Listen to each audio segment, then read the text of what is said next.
کہ اللہ کے رسول نے فرمایا کہ من فرج عن مسلم فرج اللہ عنہ یوم القیامہ، جو شخص کسی مسلمان کی مشکل کو آسان کر دیتا ہے تو اللہ تعالیٰ قیامت کے دن اس کی مشکلات کو آسان کر دے گا۔ اس لیے بھائی کی مدد کریں جس طرح بھی آپ سے ممکن ہو۔ ایک بھائی نے لکھا ہے کہ ہاں، ایک بھائی نے آج توجہ دلائی تھی کہ یہ رجب کا مہینہ شروع ہو چکا ہے، تو کیا رجب کے مہینے میں روزے رکھنے کی کوئی فضیلت ہے؟ تو اس کا جواب یہ ہے کہ رجب کے مہینے میں روزے رکھنے کی کوئی فضیلت نہیں ہے۔ رجب کے پورے مہینے میں عمومی طور پر اور خصوصی طور پر بھی کسی دن کی فضیلت نہیں۔ جس طرح کہ کہا جاتا ہے نا کہ 27 رجب کو کیا ہوا تھا؟ اسراء و معراج ہوا تھا، اور یہ بالکل صحیح نہیں ہے۔ اس کی کوئی دلیل نہیں ہے کہ اسراء و معراج کا واقعہ 27 رجب کو ہی پیش آیا تھا، اس کا کوئی ثبوت نہیں ہے۔ تو اس مہینے کے اندر عمومی طور پر بھی اور خصوصی طور پر بھی کسی دن کے روزے کی کوئی فضیلت نہیں ہے۔ جتنی بھی حدیثیں رجب کے روزوں کے متعلق بیان کی جاتی ہیں وہ ساری کی ساری ضعیف احادیث ہیں۔ ہاں، اگر کوئی شخص معمول کے اپنی روٹین کے مطابق روزے رکھتا ہو، جمعرات کا اور پیر کے دن کا روزہ رکھتا ہو، ٹھیک ہے، اپنے معمول کے مطابق وہ ضرور روزے رکھے۔ ایام 20 کے اگر کوئی شخص روزے رکھتا ہو ضرور رکھے، اس میں کوئی حرج نہیں ہے، لیکن خصوصی طور پر رجب کے روزوں کی فضیلت کا عقیدہ رکھ کے روزے رکھنا جو ہے وہ صحیح نہیں ہے۔ ایک بھائی نے لکھا ہے کہ ایک دوست کی طبیعت خراب ہے اور وہ ICU میں ہے، اس کے لیے دعا کریں۔ میرے والد صاحب کی طبیعت خراب ہے، ان کے لیے بھی دعا کریں۔ تو ہم دعا کرتے ہیں ان کے دوست کے لیے بھی اور ان کے والد صاحب کے لیے بھی، اللہ تعالیٰ سب کو شفائے کاملہ نصیب فرمائے۔ باقی جتنے بھی مریض ہیں اللہ تعالیٰ تمام بیماروں کو، مریضوں کو شفائے کاملہ نصیب فرمائے۔ اللہ تعالیٰ ہمیں بھی صحت دے اور تندرستی سے نوازے، اور تمام مسلمان بھائیوں کو اللہ تعالیٰ صحت اور تندرستی سے نوازے۔ ایک بھائی نے یہ دیکھیں، یہ ایک پرچہ بھیجا میرے پاس، پرچی نہیں پرچہ، جس میں یہ 4 تفصیلی سوالات ہیں۔ تو انشاءاللہ میں کوشش کروں گا کہ اگلے درس میں ان سوالوں کے جوابات دوں گا۔ آج وقت ختم ہو چکا ہے، انشاءاللہ پھر اچھا، یہ ایک بھائی نے لکھا ہے کہ اگر شوہر دوسری شادی کرتا ہے اور نا اتفاقیاں شروع ہو جاتی ہیں، ایسی صورت میں اگر پہلی بیوی خلا لینا چاہتی ہو تو کیا اس کو تمام زیورات واپس کرنے ہوں گے؟ اور اگر شوہر پہلی بیوی کو چھوڑنا نہیں چاہتا ہو اور زیورات واپس مانگتا ہو تو کیا پہلی بیوی کو زیورات لوٹانے ہوں گے؟ زیورات کا حق کس کو ہے جبکہ زیورات کی زکوٰۃ بیوی ادا کرتی تھی؟ برائے مہربانی وضاحت کریں۔ پہلی بات تو یہ ہے کہ اگر کسی شخص نے دوسری شادی کر ہی لی ہے تو پھر اس کے بعد معاملہ اس حد تک کیوں پہنچتا ہے کہ ناچاکی شروع ہو جاتی ہے اور پہلی بیوی جو ہے وہ طلاق کا مطالبہ کرتی ہے، یا دوسری بیوی کہتی ہے کہ پہلی کو طلاق دو، یا پہلی کہتی ہے کہ دوسری کو طلاق دو، تو یہ طلاق تک نوبت پہنچتی ہی کیوں ہے؟ یہ بہت افسوسناک بات ہے، یہ انتہائی افسوسناک بات ہے۔ بھئی اللہ تعالیٰ نے ایک مومن کو، مرد کو حق دیا ہے کہ وہ 2 شادیاں کر سکتا ہے، 3 بھی کر سکتا ہے، 4 بھی کر سکتا ہے۔ تو اگر کسی نے کر ہی لی ہے شادی، یہ غلطی اگر اس نے کر ہی لی ہے، یہ جرم اگر اس نے کر ہی لیا ہے، حالانکہ یہ شریعت کی نظر میں جرم نہیں ہے، شریعت کی نظر میں یہ غلطی نہیں ہے، لیکن خواتین کی نظر میں، ہماری ماؤں بہنوں کی نظر میں اگر یہ جرم ہے اور کسی نے کر ہی لیا ہے تو بھائی اس کو برداشت کرو۔ پھر یہ ناچاکی تک بات جانا اور خلا تک نوبت جانا، طلاق تک نوبت جانا، یہ انتہائی خطرناک بات ہے۔ یہ طلاق تو ایسی چیز ہے کہ اس کی وجہ سے خاندانوں کے خاندان برباد ہو جاتے ہیں، یہ اس قدر گندی چیز ہے یہ طلاق، تو اس تک نوبت ہی نہیں جانی چاہیے۔ اور پھر یہ جو آپ نے لکھا ہے کہ اگر پہلی بیوی خلا لینا چاہتی ہو تو کیا اس کو تمام زیورات واپس کرنے ہوں گے؟ خلا ہوتا ہی اس صورت میں ہے کہ خلا جو ہے یہ مطالبہ ہوتا ہے کس کی طرف سے؟ کس کی طرف سے مطالبہ ہوتا ہے؟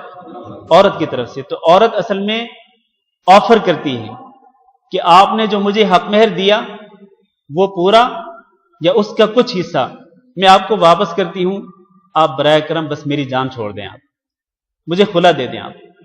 تو یہ ایک مفاہمت ہوتی ہے خامد بیوی کے درمیان، یہ ایک ایگریمنٹ ہوتا ہے۔ جیسے کہ اس شخص نے، وہ نبی صلی اللہ علیہ وسلم کے پاس ایک عورت آئی تھی نا جو خلا لینا چاہتی تھی، تو اس نے ایک باغ لے رکھا تھا اس کے لیے مہر کے طور، حق مہر کے طور پر.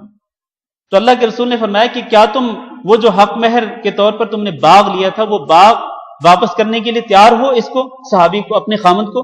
اس نے کہا ٹھیک ہے، بس میں بس جان چھڑانا چاہتی ہوں، مجھے کھلا چاہیے. تو اللہ کے رسول نے اس صحابی کو حکم دیا کہ تم اس سے وہ حدیقہ باغ واپس لے لو اور اس کو طلاق دے دو، اس کو چھوڑ دو. تو اس کا مطلب یہ ہے کہ خلا کی صورت میں یہ مفاہمت ہوتی ہے خامد بیوی کے درمیان. خامد نے جو زیورات دیے حق مہر کے طور پر، چاہے وہ ان زیورات کی زکوٰۃ بیوی ہی کیوں نہ دیتی ہو، اگر خامد نے مطالبہ کیا ہے کہ میں طلاق اس صورت میں دوں گا، خلا اس صورت میں خلے پر راضی ہوں گا کہ تم مجھے حق مہر واپس لوٹا دو گی پورا یا اس کا کچھ حصہ، جس پر مفاہمت ہو جائے، تو پھر وہ لوٹانا پڑے گا، وہ زیورات دینے پڑیں گے جتنے پر وہ مفاہمت ہوتی ہے. تو یہ اس سوال کا جواب ہے. اسی پر ختم کرتے ہیں. جزاکم اللہ خیر. سبحانک اللہم و بحمدک، اشہد ان لا الہ الا انت، استغفرک.